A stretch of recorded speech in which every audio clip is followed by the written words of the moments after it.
Hi there, this is Allison with Let's Go Travel Tips. Today is Friday, it is May 5th of 2023, and we've got several things to talk about. First of all, I want to talk to you about the pilot in Nagasaki, Japan that was to do with the Diamond Princess. We also need to talk about some more Alaska itinerary changes, as well as a little bit more I want to talk to you about with Alaska. We need to talk about formal lights just a little bit more. I know we've talked about them an awful lot, but I want to just finish that up here on Princess anyway, and if we need to talk about them some more, we sure will. And then a lovely report in from the Ruby Princess. So let's go ahead and get started. So first of all, let's talk about the Diamond Princess. The Diamond Princess, as you know, if you follow along here, is sailing around Japan right now, doing a variety of sailings. Well, this morning, May 5th, Japan time morning, the pilot there to do with the Diamond Princess was transferring between the pilot boat and the Diamond Princess and fell in the water. They were able to rescue the pilot just fine, thought everything was okay, but then 2 hours later, the pilot passed away. So I wanted to tell you about that for a couple of reasons. First of all, because I really feel like their family can use our thoughts and prayers. So however you do that in your life, send your good thoughts, your prayers to the family of that pilot if you would like to. The other reason is we talk about Princess so much here that I think it's important to stay up with what's going on, and it is our Diamond Princess. So I try to keep everything without sadness and bringing that in because I know there's so much of that, but I felt like it was really important this time. Now, I also wanted to let you all know, if you have not sailed on a cruise ship before, or if you are not aware of this, every time a cruise ship goes into a port, whether it's to dock there at the pier or just to tender, a pilot boards the ship every time. As they approach that port, the pilot boat zips out and pulls right up alongside the ship, and then the pilot gets on, they go up to the bridge, and then they advise the captain and the crew there on the bridge on everything to do with the port. Now, yes, the technical equipment and the maps, everything that they have these days are very sophisticated and excellent, but having someone who knows the tides and everything to do with everything all at once and has so much personal experience is really an added layer of safety and security to keep everyone even safer. And so I wanted to let you know about that. And then once the ship is ready to leave that port, the pilot is on board, and once they reach a certain distance being outside of that port, then the pilot boat pulls up alongside and the pilot hops on to the boat, and they're a small boat. Those pilot boats are small. They can just zip really quickly through the water, and Gordon and I thoroughly enjoy getting to see when we see a pilot pull up to join the ship, or when they leave once we have left the port. We really love to see that. We always, you should, if you are just new at joining us, we always do sailaways whenever we can, which is pretty often. Most of the time we're able to do a sailaway when we leave a port. We love to show you where we've been, tell you what we did. We just thoroughly look forward to visiting with each of you as we show that. And so I wanted to let you know that's what pilots do and how important they are. And once again, our thoughts and prayers are with that pilot's family there in Japan. Now, the next important thing that I want to talk to you about is what is going on with those itineraries in Alaska. So here and there, we are hearing that a couple of ships are having some changes to their itineraries in Alaska. I think it's kind of routine that changes are made. I wish I knew why Holland America took Icy Strait Point and Glacier Bay off of our itinerary here at the end of May, but Skagway, Alaska, if you are new and didn't know, they had several rock slides last year, and the first one I think was the worst. It damaged the pier there that is usually used by two really big cruise ships at the same time, and made it so you really can't use it for two at once. So this whole year, Skagway has been working on trying to work out a way that they can still have just as many cruise ships come and not really be affected by that dock being out of service, but clearly they have not been able to do that just because of the magnitude of the damage there and the risk that still prevails. So the Quantum of the Seas, Royal Caribbean ship up there, has announced that they have got some sailings that they are having to take Skagway off and it depends on the sailing what they're replacing it with. So if Ketchikan is going to be a replacement on some of the sailings, Icy Strait Point is going to be another replacement. In addition to that, they say that they are going to be able to extend the hours that the ship is in Sitka, which is really exciting. I think Sitka has a lot to offer. There's a lot of wilderness there, so much to see in nature and everything, as well as it is so steeped in history, because if you didn't know, Sitka was the capital of Alaska there when Russia owned Alaska. So there is so much to see there. And so when we go, we are going to go on an excursion that takes us on a rib boat out to see these volcanic tunnels and caves. So I'm really excited to see that. We'll do our best to video it for you so we can show you.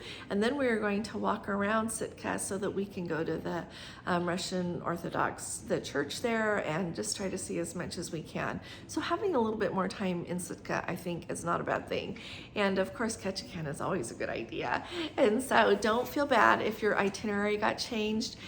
Even our itinerary that got Glacier Bay taken off, I am still really excited to go. We are going to have an amazing time, not just because we're going to Alaska, but because we have some of our Let's Go family members coming. But you put that and Alaska together, it's going to be amazing.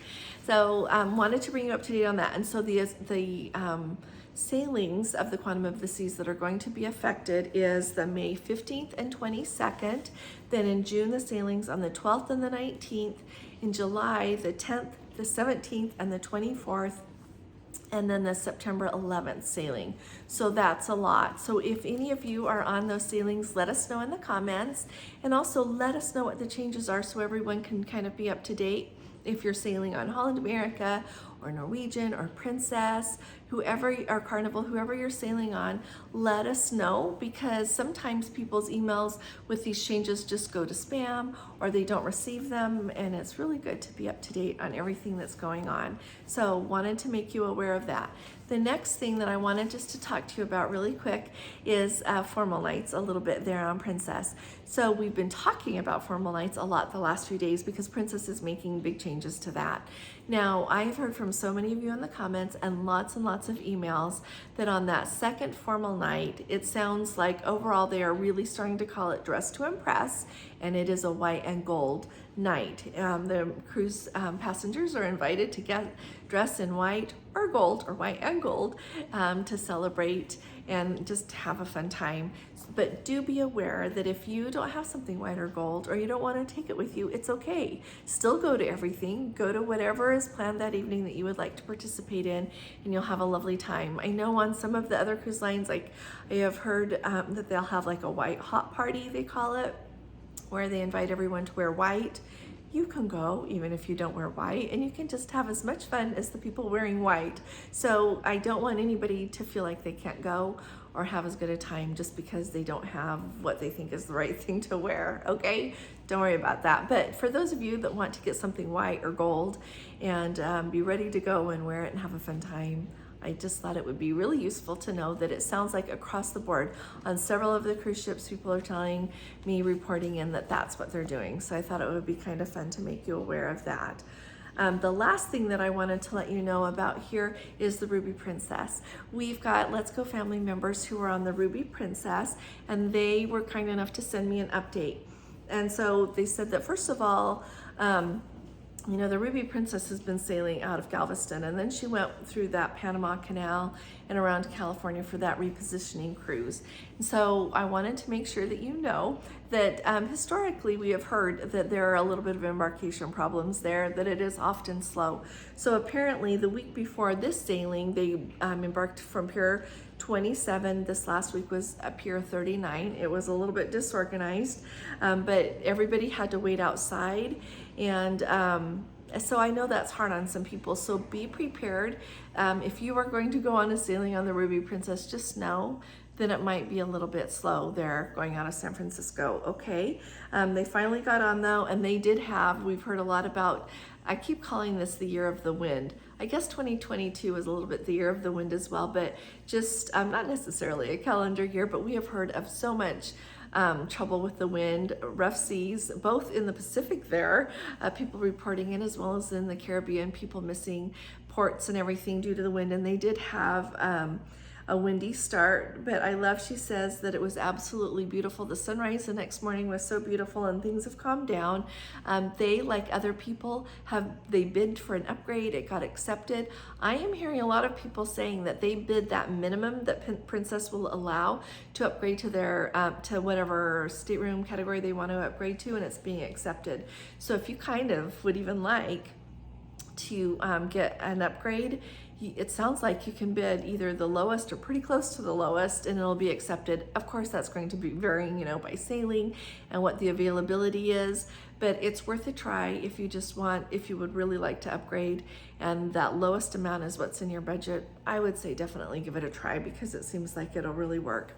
Now, the last thing that I just love telling you about is she reported that they bumped into some crew. They also bumped into some people they had known from a previous sailing, but crew from the sailing from like a year ago when they went to Alaska, and the crew remembered them, which speaks volumes both to who our Let's Go family members all are. You are wonderful. You are memorable. You're wonderful people that someone would remember you. And also, the crew is amazing. They remember people, and especially people who are good to them. And so it just made me happy that they were recognized, and that the crew is so kind to go out of their way to remember all of us. And so I remember when we were on the very first sailing we went on it was in August of 2021. We were like on the third sailing that Princess ran when they restarted their whole cruising there in Alaska.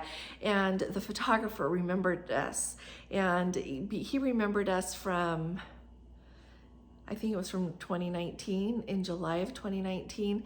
And so he had even gone home to India, been there, come back, and we remembered him too. He looked really familiar. So when he says, I remember, and we were talking about it, it was just really a very sweet reunion to see someone that we remembered and thought fondly. I mean, he was a really good photographer, by the way, really did some good pictures. And so I just wanted to share that. The crew I would say across the board, crew on all of the cruise ships, I think, of course there's a few exceptions here and there, but as a group, they are amazing, whether they're on Princess or Norwegian or Holland America or Royal Caribbean or Carnival or Oceania. No matter what cruise line they are on, they are a remarkable bunch, and they do admirable work. So just wanted to let you know about that. So if any of you are on a cruise ship or have been lately, will you please let me know how things are going? You can leave a comment below, or also if you would like to just send me an email, I will share it with everyone.